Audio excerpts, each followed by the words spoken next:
तो हेलो प्यारे बच्चों, कैसे हालचाल। आई होप आप लोग अच्छे और एकदम जबरदस्त तरीके से पढ़ाई आपकी चल भी रही होगी, है ना।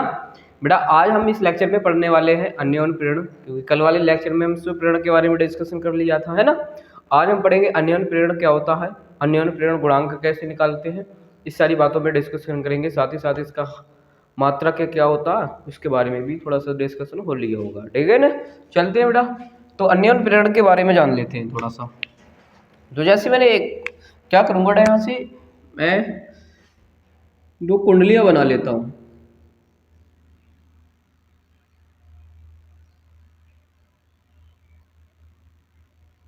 ठीक है, मैंने ये दो कुंडलियां बनाई। एक साइड हमने बैटरी लगा दी, कुंजी इस तरीके से लगा लेते हैं, कुंजी एक। ठीक है, इसे बोले धारा नियंत्रक, धारा नियंत्रक इसे बोलते हैं की, और इसे बोल देते हैं बैटरी। ठीक है, और इधर आते हैं बेटे, इधर की मैं बात करता हूं।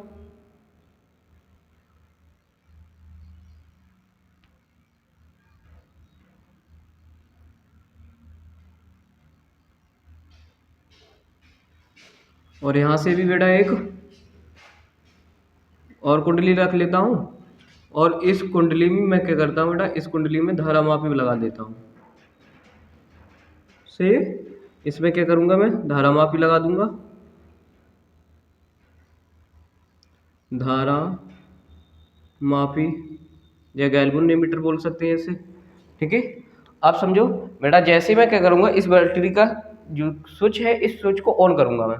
अब जैसे स्विच को ऑन करूंगा तो बैटरी की सहायता से बेटा यहाँ से धारा प्रवाहित होने लगेगी, है ना। अब धारा प्रवाहित होगी तो मैं धारा नियंत्रक की सहायता से धारा के मान में क्या करूंगा, परिवर्तन करूंगा। अब धारा के मान में परिवर्तन करूंगा तो क्या होगा बेटा थोड़ा सा और, यहाँ से अगर मैं धारा प्रवाहित करता हूँ तो ये कुंडली जो है वो एक चुंबक की तरह कार्य करने लगेगी। अब ये चुंबक की तरह कार्य करने लगेगी तो इससे चुंबकीय बल रेखाएं निकलने लगेंगी।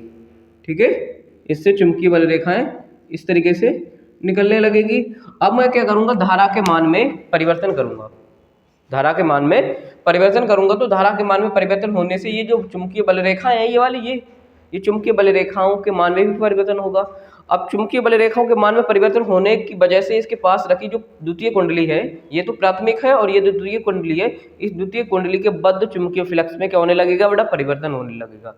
बद्ध चुंबकीय फ्लक्स में परिवर्तन होने से बेटा इसी कुंडली के अंदर प्रेरित विद्युत वाहक बल उत्पन्न हो जाएगा, और जैसे ही प्रेरित विद्युत वाहक बल उत्पन्न होगा इसमें धारा प्रवाहित होने लगेगी, जो धारा मापी की सहायता से हमें रीडिंग देने लगेगी।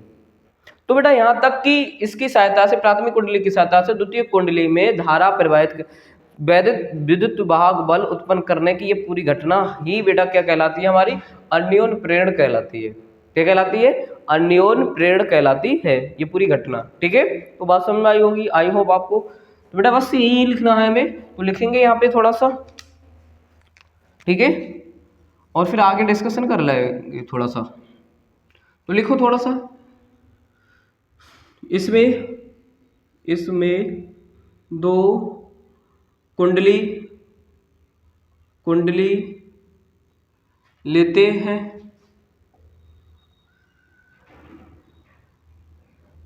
एक प्राथमिक कुंडली होती है, प्राथमिक कुंडली होती है, प्राथमिक कुंडली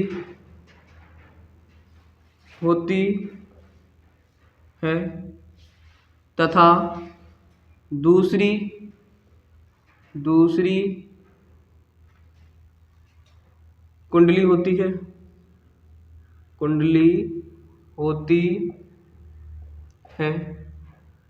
ठीक है, होती है। अब क्या करेंगे, प्राथमिक कुंडली में इसे प्राइमरी मतलब प्राथमिक कुंडली और इसे सेकेंडरी कुंडली, तो बोलेंगे प्राथमिक कुंडली, प्राथमिक कुंडली में धारा के मान में परिवर्तन करने पर, धारा के मान में परिवर्तन करने पर परिवर्तन करने पर परिवर्तन करने पर प्राथमिक कुंडली की चुंबकीय बल रेखाओं में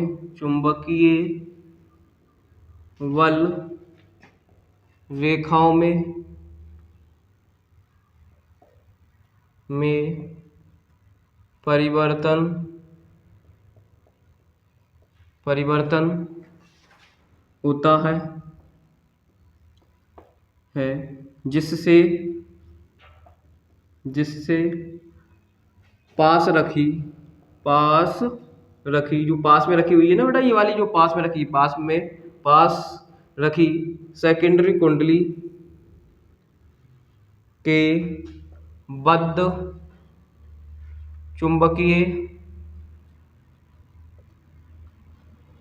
फ्लक्स में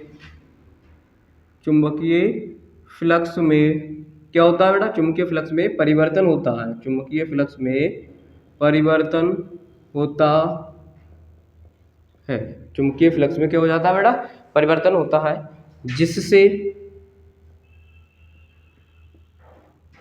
सेकेंडरी कुंडली में प्रेरित विद्युत वाहक बल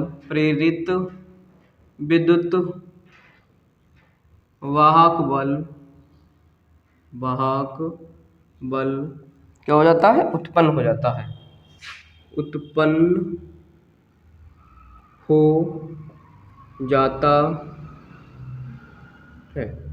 जाता है ठीक है। यह घटना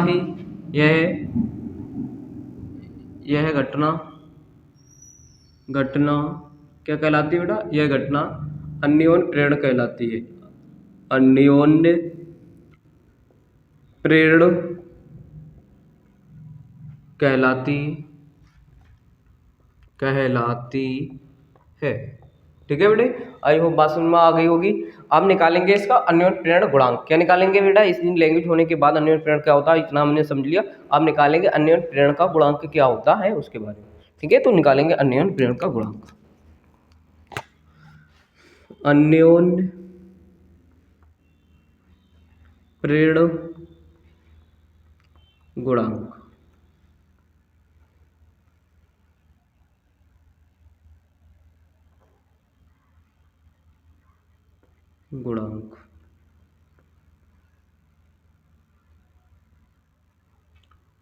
ठीक है, तो अन्योन्य प्रेरण गुणांक निकालेंगे तो क्या बनता है, देखो मैं मान लेता हूं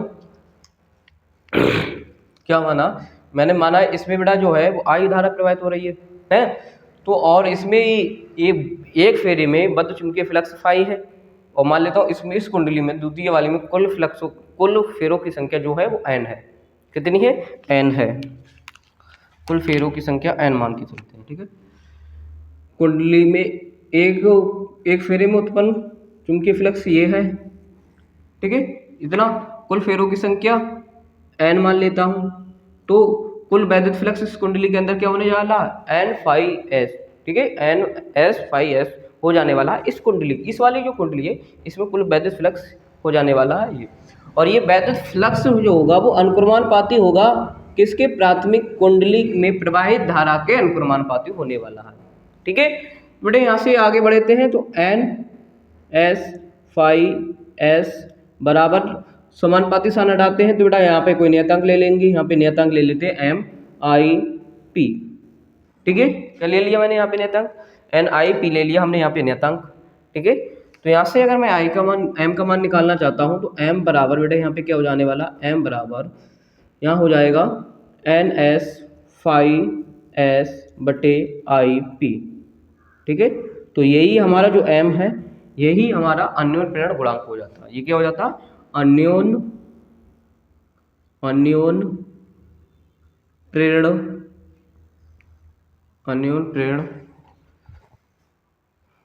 थोड़ा सा ऊपर लिख लो,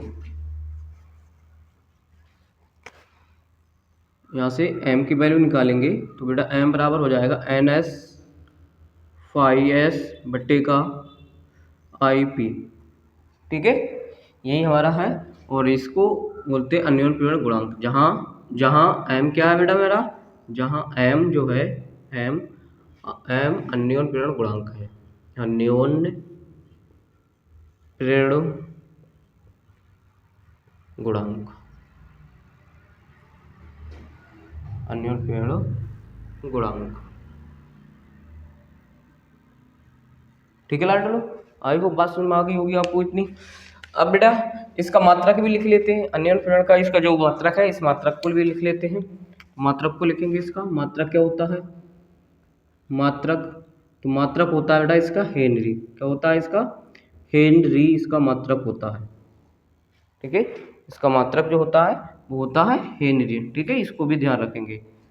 ओके, आगे इसकी बीमा की बात कर लेते हैं। बीमा क्या होती है इसकी, तो बीमा बेटा अगर हम लिखना चाहते हैं तो जो कल बीमा थी वही आज बीमा होने वाली है।